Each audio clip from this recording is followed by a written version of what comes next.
And once this happens, it cannot unhappen. The work is ours by choice, and I am happy to share it with you forever. Thanks for the now. Now is the instant that defines commitment. I give you mine, and I expect nothing back. Your commitment is your own business. But as for me, I am not good alone in this work. The work works when I become us. There is no solo. And it is my belief that George is more committed now than ever before, and that he is always with us. That his spirit is that invisible force. He is the wind beneath our wings. Thank you.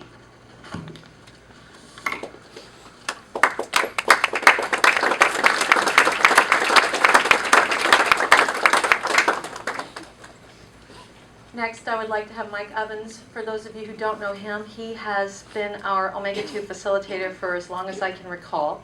But Mike's been here longer than me and probably knows George more than most people in this room.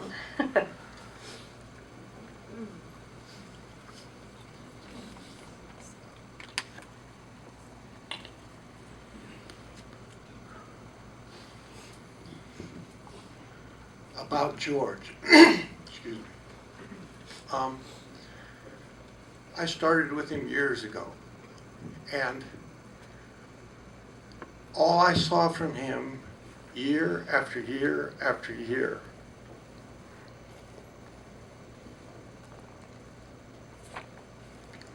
was acceptance of whoever showed up. He learned about ageless wisdom teachings and all this way before I came around. And he practiced them. He lived them. His spirit, his heart, his joy was what he put out. There were people in the trainings, yes, sometimes there was some confront, and he'd be talking to them straight out.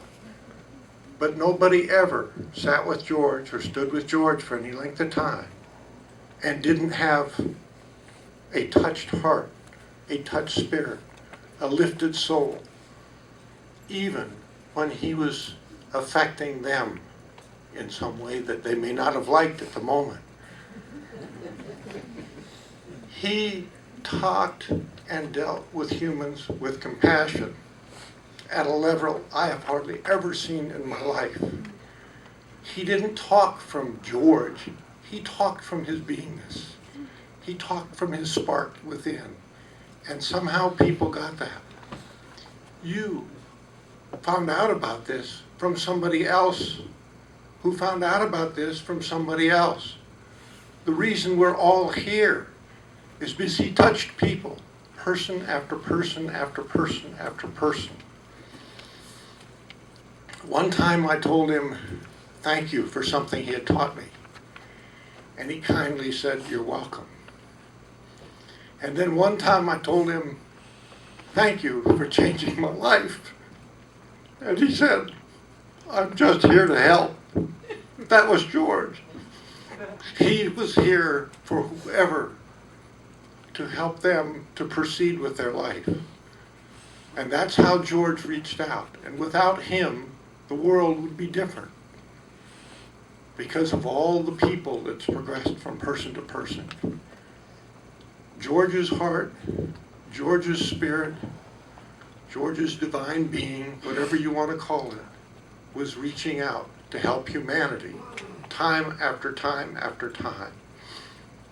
People would come to him with problems or something, and he would always look at it from a point of view of how does it affect humanity. Took me 30 years to learn that. And he would just tell you over and over and over, just like it was the very first time you ever heard it. I praise him. I respect him. I've learned from him.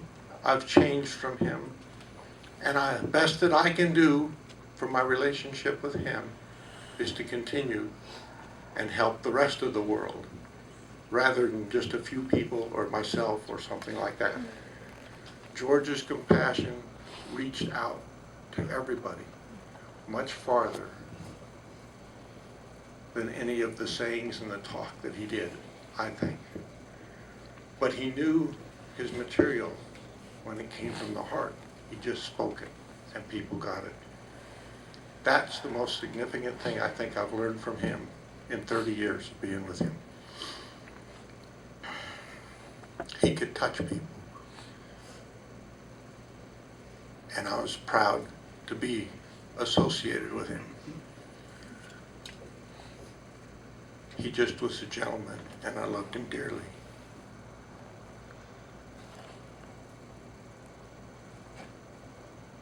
My only hope out of this whole deal is that he could touch everyone as much as he touched me.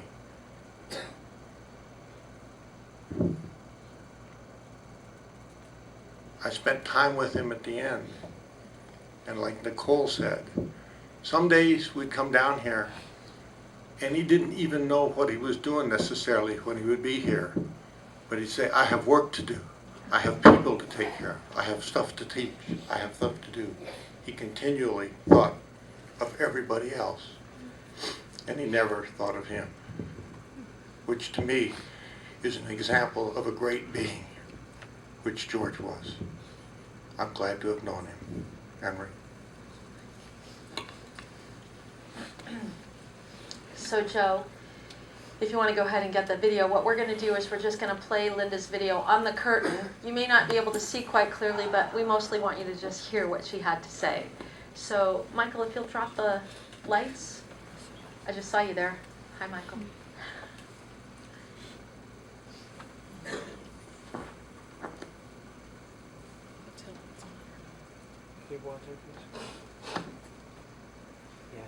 It's on. It's on.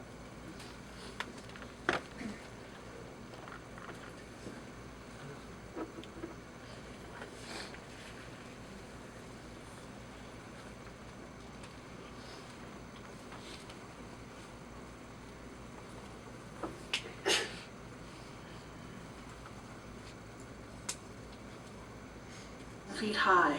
George never wanted any glory for himself, ever. For him, it was always about the work. Give me just a sec.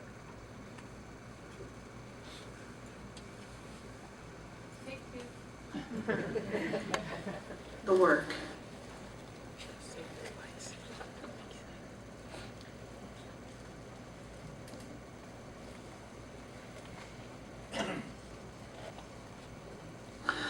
When I heard that George wanted each of the facilitators to say something at his memorial service, the song "To Sir with Love" started rolling around in my mind.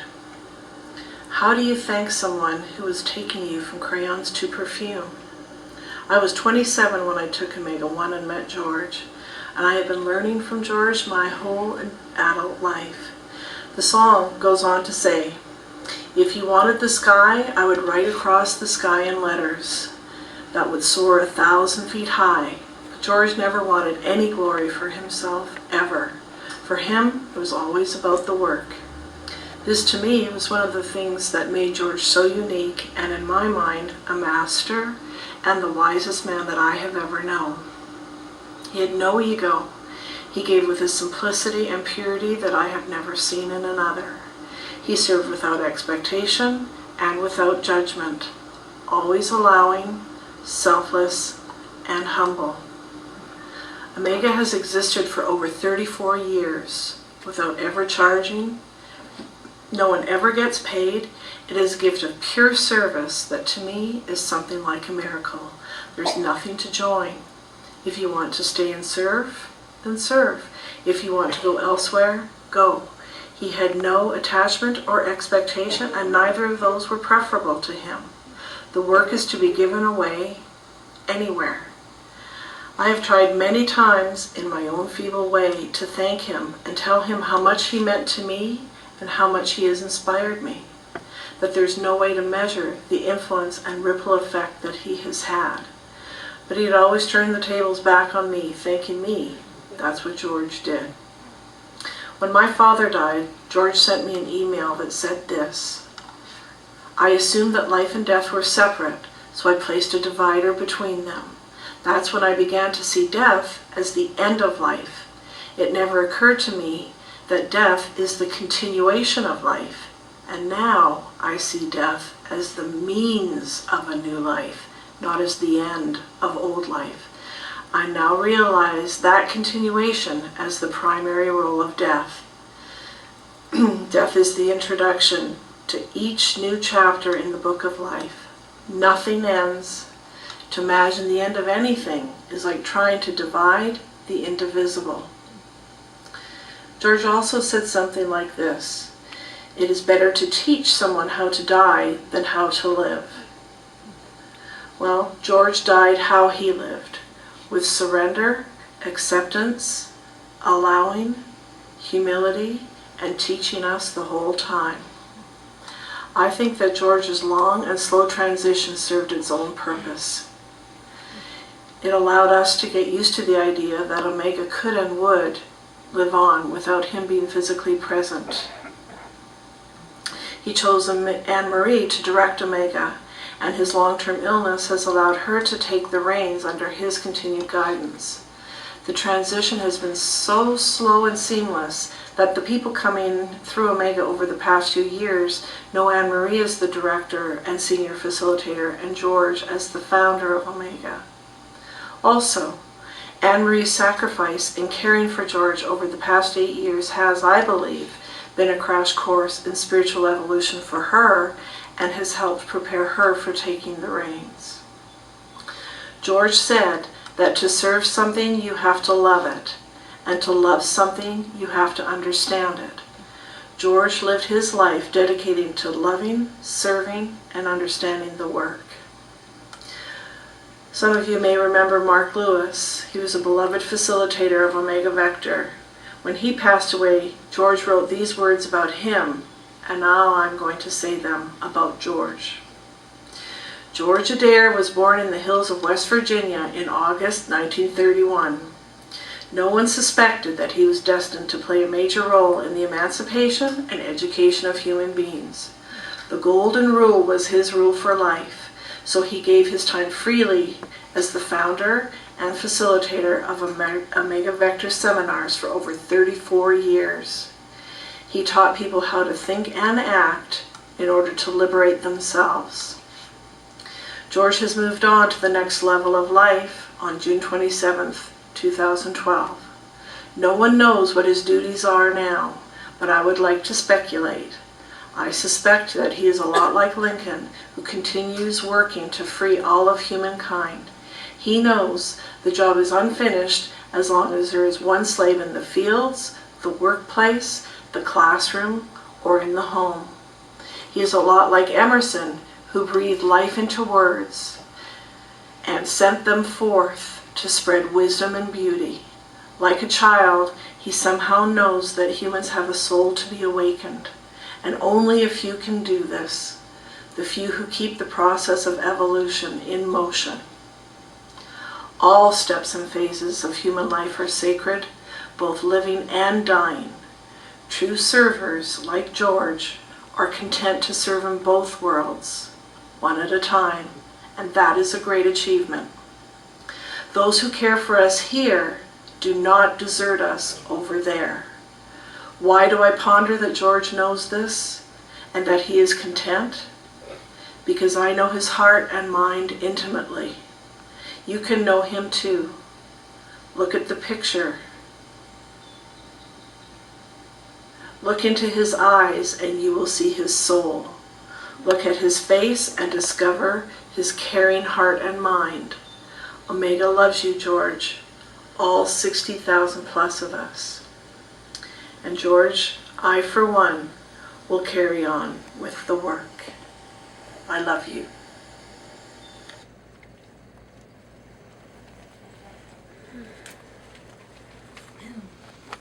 There's two more additional people that I would like to just go on and off. How's that? No? How's that? Hello? Testing, 1, 2, 3. Okay. There's two more people that I would like to introduce. Dr. Sandy Mason. Sandy, if I can just have you come on up here. Sandy. Dr. Sandy Mason has been around since almost the beginning of time.